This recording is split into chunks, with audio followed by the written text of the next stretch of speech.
sırada yorulmuşam, belki darıkmışam. Yok içimde boşluk ama her şey çok. Adımlar ağır, yol eyni yol. Sağa bakma, yoktu sol. Herkes danışır, ben susuram. Bu şehri artık unuduram.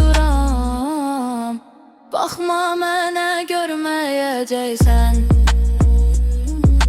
Getməliyəm, gəlməyəcəksən.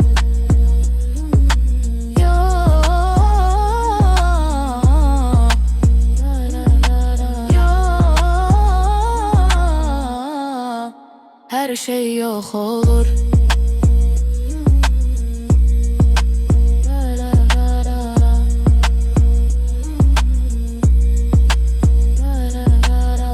Işıklar sönür, şehir susur. Bu ses beni boğur. Sağa da bakma, zaman ölüp. O kız artık yoktur, ölüp. Düşme hardayam, soruşma kimleyim. Artık özüme de biri garibeyim. Yok, bakma mənə, görməyəcəksən.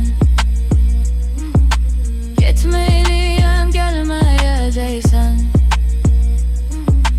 Yok,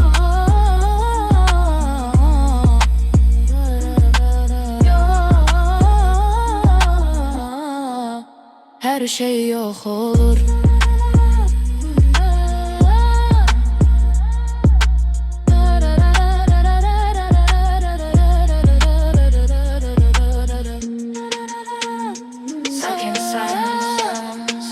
Ses kesildi.